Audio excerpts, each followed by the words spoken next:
What? Yeah. So it started already. I welcome myself to the interrogation room. You can't even say that right. Oh my god. Interrogation begins. What is this? I have no idea what I'm doing, guys. JK Love. Yo, what's up guys? This is JK Love who has just graduated from the National University of Singapore from Mechanical Engineering. So, instead of your regular college vlogs from students who are still studying, here's one from those who have just graduated. Although this is a video that no one asked for, but here are 10 questions of honestly brutal thoughts about NUS.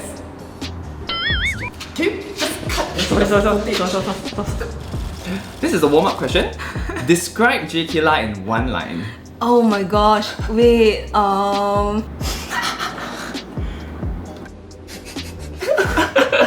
shit, my vocabulary is not working for me. I'm not expecting that question, but he's a person that has more than 24 hours in a day. He is someone who has a lot of positive energy.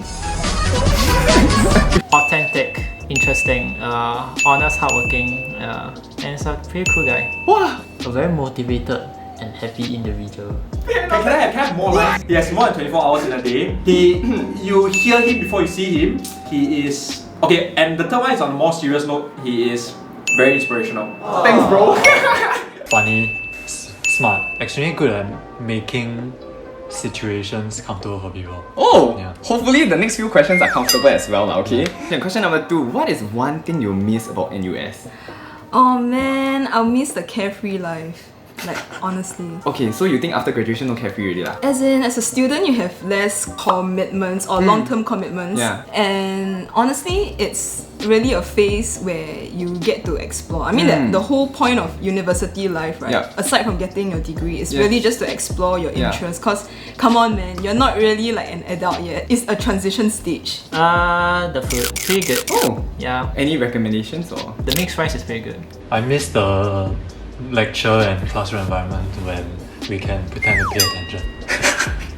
I think I'll miss the freedom of school and interaction with friends. When you go work, it's different already. Right. Like everything you need to listen to the boss. All those. I think I'll miss the campus life. The facilities, because I think I spent a lot of time in NUS to actually study like library and classrooms, the tutorial workshops and everything. So like the facilities, like maybe the gym or the library, right? I think that's one of the things I'll miss about NUS. Don't even gym with us often, hello? I do. But not often, just not often, because I stay at Pasir Ris. Okay, question 3. What is something that you wish you have done but did not do during your time in university? Try more modules from different faculties. For example, like computing or something from the arts and social sciences. It's so ironic, but I wish maybe I gave a little more shit about studying in the first year. Okay, actually I worked the hardest in my first year. Oh. But I didn't appreciate what I was learning. So that really made me have very little motivation to work even harder. I just take it as I'm just doing it to sit for the exams instead of like, okay, how can I apply whatever I'm learning? In year 2 to 4, right, I realized like, whoa, actually I could use those knowledge or whatever things I've learned in those like modules. But yeah, it's kind of a pity I didn't try to understand how to apply it. It's just like, oh, so this is what the worksheet says or what the note says. Then But actually, come to think of it, the school didn't really allow us to apply, in a sense. Spill and bins. I wish I can join the CCA for the movies filmmaking club. Yeah, I always wanted to. Aren't you in like Jet Club? Yeah, but you know, jam is fun. It's fun, but after a while, I was like, you know, I want to do something more engaging, more interesting. I mean, like grades are not as important as I thought it once was. Yeah. Firstly would be exchange, because I think that what people are learning, the experience that they have is really very different as compared to going overseas on your own without the objective of learning. Okay, and the second thing would be joining a hall. I have not actually joined a hall throughout my whole 4 years in uni, because I felt like, you know, if I were to join a hall, I probably wouldn't be able to focus on my studies and everything. But I should have at least joined for a year to actually experience the school life. That's a good point. I should have as well. At least one sem lah. Exactly, yeah. At least one sem, yes. I feel like my uni life was very enriching, so I wouldn't have done anything differently. Wow. Yeah. Okay lah, we all know who walked out with a partner lah, huh? Question 4. Describe the NUS bell curve system, honestly. NUS bell curve, It's weird lah. Subjects which I think I can get A, right, I get B plus. Subjects which I think I cannot get A, like I can only get B or B plus, then I get A. It's weird lor. It's not as... Isn't that a pleasant surprise actually? No, it's competitive lor. Okay, fair. That one is damn competitive. Okay, I'm not very skewed towards the bell curve system, whether it's super good or super bad. So I'm just feeling very average about the bell curve system. But I think that the effort that I'm putting in for the module, right, versus the output, right, is not very correlated. So there are certain modules, right, that I spend a lot less effort and I'm doing well, and there are modules that I spend so much effort but I'm doing not so good. Oh my god, so true. Yeah, so in that sense, if we are talking about a bell curve, right, I'm not sure if this is an effect of the bell curve, but if it is, then there's not much consistency in what I'm getting versus what I'm putting in. So sometimes that actually gives me a form of insecurity, like okay, I'm putting in so much. Yeah, you expect something, but yes, and then some pleasant surprises lah. Honestly, I'm the worst person to ask because I don't give a shit. Yeah, I'm very interested to know what the rest says, but right, I'm pretty sure I didn't really pay much attention to bell curve. Okay. For me, it's just like, let me just do my best. I can answer the question, I'm happy already. A bit unfair for a lot of the modules. Okay, let's say the language mod, right? There's a lot of people who are snakes. Dude, you got an A. I know, that's cause I'm somewhat of a snake myself. But to be fair, I was saved by the bell curve quite a lot of times. But I feel like for some modules, they should remove the bell curve. I don't think that the bell curve is like very steep. Like generally, if you go for classes and you do your work, as long as you have a understanding of the module itself and you put in some time, like you can pretty much stay quite ahead of the bell curve. I feel like it's very achievable in engineering to get like B plus. But I think naturally also you are quite talented in some areas lah. Like coding all that kind, you don't need to study one, but we study like. So like it's always a balance between like your skill level and interest. Like when those two factors just nice come in, like you really spend very little time. That's the most shook kind of modules lah. Now, on the contrary, right, what is the shittiest module that you've taken? In general, I want to say that I dislike most engineering modules. No, not all, because there were some that I actually found to be interesting or at least useful lah. The ones that I had the most problem with probably would be the PPP modules, 410, 2 and 413. Oh, okay, Because those were, as in, I get the merit of those classes, but I feel like there was too much time spent on that. It seems like NUS is just like coming up with such modules to justify that hey, our graduates are prepared for the workplace, when in fact like those mods don't do much for it.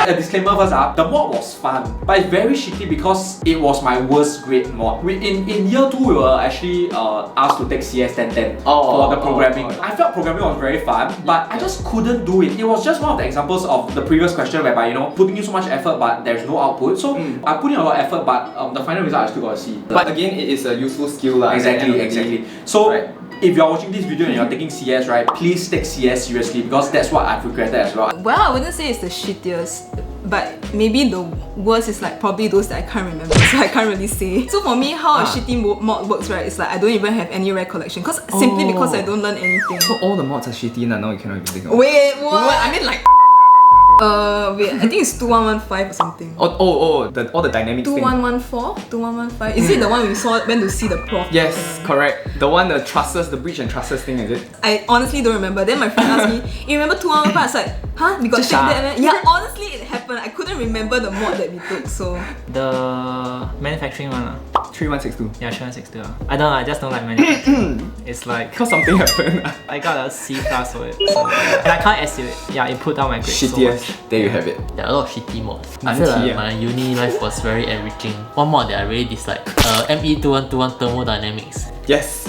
It was just... On the contrary, right, what is one module that you would recommend? I took this module MKT1705. It's marketing. Brief background is that I'm taking engineering. So I do not only want to get engineering knowledge out of NUS. So I wanted to go a little bit more of the soft skills side, the marketing side. So I felt that that module was one of the modules that benefited the most, apart from engineering related. Because frankly speaking, there is nothing to compare for it. Engineering mods is engineering mods, non-engineering mods. So for non-engineering mods, yes, MKT1705 is a very good introduction to marketing. Honestly, like personally, I would recommend taking entrepreneurial mods that are outside of your faculty lah. Yeah, faculty. Okay, so things like what, orbital lah. Yes, orbital. Oh, because we did that together. Yeah. Yeah, that's honestly the one thing that people pick out in my resume, man. Oh, serious? Yeah, they're like, oh, you did orbital before, you built an ad. Yeah, but like, Oh, so it helps, Like, Living with piano, yeah, it's completely not mechanical engineering. Even if you don't know piano, you get to play the piano on the actual lesson itself. Right. And it's not very heavy on the theory side, Okay. and it's eye-opening. Oh, French, definitely. Vous devez parler français. You What is must it? speak French. I would recommend ME 2112 Strength of Materials by Victor Shim. right. Okay, yeah, that's good, that's good. Yeah, the Yeah. portion and everything. It's like, amazing. without him, I will not be able to understand all the concepts properly. He made a very tough mod sound simple. The fact that you remember his name, it really means Yeah, but something. he really damn good. Question 7, it gets juicy. If given the option to re-pick your course, what would you have chosen? Ah, interesting. I have a few options though. I'll choose like electrical engineering, Oh, wow. computer engineering, Uh-huh. or food science. Yeah, I realize it's all, so you're very software oriented lah. As in, I don't want to only focus on software, but I prefer a good blend. Electrical engineering and software engineering. The only thing that you don't really get to do, which was why I entered Mech-Eng, is like the physics. Right. But learning curve would have been like much more steeper. Yeah. But no matter what, if you come to engineering, it's a lot of math. Either comm-eng or electrical engineering. That's cause like me and Nicole actually had similar interests in Okay. robotics, right? Right. So either comm-eng or robotics engineering has more involvement with the software side. And there's a lot more hands-on and there's a lot of modules that's more relevant. I feel like I learned nothing from ME. It's very surface level and it's like the moment the semester is over, you forget about it. Ideally, I would go into FOS sciences. I envision that I could possibly do life sciences or math or maybe physics. Yeah. Same. Oh, wow, you're the Same. first. If I had a choice, right, I might not have gone for a degree. Oh, Okay, although it's a 4 years, right? Although it's 4 years, and it's graduating with a degree, I felt that I could possibly have spent these 4 years better and come out to start working to gain more experience first. But if I had to take a degree, perhaps instead of engineering, I will probably go for something that is more real life related. Like for example, a course like real estate related. I think that is one of the courses that I did not understand too much about even before entering uni. So I felt that engineering or 铁饭碗嘛. yeah. Disclaimer, I think engine is not like unrelatable, but it's something that you go in and then you finally figure out that, oh, this is what I'm dealing with, then Yes. it might not be your Yes, thing. yes, it would only be applicable if you go for an engineering job. Yeah. And on top of that, what you're learning is very general. So there is a lot of on-job training. Correct. Even when you go into an engineering Yeah. sector lah. If you can change one thing of the NUS system, right, Yes. what would it be? It's very, very intense, very intense. I would hope for more choices of modules that we can take. So for example, right, when we are taking these 4 years, right, we are total, we have to clear about 160 MCs. And out of the 160 MCs, UEMs takes up about 32 MCs. Yeah. So there is this general modules and this UEM and this core modules, right? Okay, the core modules part is fine, but I feel that for the general modules and the UEMs, right, most of the things that I'm learning from the general modules are not exactly what I want to learn. What I was hoping for is if the general modules could be combined to unrestricted, and then we cover that number of MCs, whether you're gonna take general or unrestricted. I think that would be good also. The biggest issue now that we can change about this NUS thing is about their commencement lah. But for myself, right, if I'm going to answer this question, I would say that one thing that NUS did right, is the bidding system when you bid for modules. Yes. Okay, let me just add in that one thing that they actually really did right, apart from the bidding system, is the SU system. Because for NTU, right, they will have to SU even before the results are out. But for us, we get to choose the SU only after seeing the grades. I mean, how do you SU? If I put in less effort and I'm getting a good results, and then because I felt that I put in less effort, I'm going to SU that thing, Yeah. what if it comes out as an 8? That's a hard one. It's not as easy as just changing one thing though. Just remove all the basic foundational course. said the same thing. Yeah. Not go to NUS. Double kill. Some courses, right, it's not in the prereq that you have to know like this software or Yeah. what. Then when you go inside, they throw you an assignment, which is damn hard one. Is it the NCs? Those type or MATLAB, those type. Yeah. I feel like at least for our course, they should have like a fundamental course. Maybe that's the way they say no spoon feeding, but like it's really tough for us. The way the mods are structured, needs to change. Like what you said just now. I was telling you like what's the mods that have the worst impression of, right? Yeah, so basically it's those year 1 mods where I really don't understand what am I doing. Like I'm learning the stuff. I can totally like learn it and like through like route memorization, but I don't know how to apply. I don't see like how does this fall into the bigger picture of like, you know, going outside to work. Like what's so interesting about it? Why do people even bother spending time like inventing all these equations and things? Like why? Hey, I actually really agree with that. It's the application part where they did not really closely draw that line, you know? You don't see the relationship in the real world. Maybe it's because they feel like as a year 1 student, you should focus on theoretical things first rather before moving on to the application stuff. But honestly, if you're in uni, the whole point of being in university is to prepare yourself to go into the working world. So I don't see a point in just focusing on the theoretical stuff. They should include like more application-based things into the modules. Some of them, I think they deserve an update. Because for me, right, I'm staying on for 1 more sem. Then I was looking at what mods I want to pick. Then I was looking through the reading list for the different mods. Some of them have reading materials dated like 1980, 1990. I'm like, dude, we're already like 2021. I get that some principles, right, are just once it's there, like there's nothing much to update. But like other applications that are more relevant in today's time as compared to like 30 years ago. Actually, that leads me to the next question lah. Wow. So, was this degree worth the price that you're paying for? Totally. Really? But for the experience, not the knowledge. Honestly, I guess it's like what you make of the end goal of going to uni. What was your end goal actually? Initially, it just began like getting a degree. Eventually, I realized like there's so much more opportunities that university offers than just a degree. Actually, right, considering that it's only around 25k, it's not too bad. Med Eng is something where you put in a bit of effort, pray to the right Buddha at the right time, and then maybe you can get a first class, you know? So like this guy. So 20,000, frankly speaking, for 4 years of education, I would say it's very worth. But if we are talking the price in terms of the opportunity cost within these 4 years, right, it is not worth. Simply because I felt that for me, I was a little bit more focused on the academics on the first 2 to 3 years. Because of the focus, I didn't really manage to do a lot of things on the side. I would say that the only way that I could possibly change how I felt that there's an opportunity cost is that maybe better manage my time. Tell myself that okay, I want to get a certain aim for a certain result, and then put in the minimal effort, and then at the side do something else. 28,000, okay, it can be earned back after getting a degree, but 4 years is a time that you have lost. Okay, my answer is yes and no, not because I'm trying to be politically correct, but because I'm trying to balance.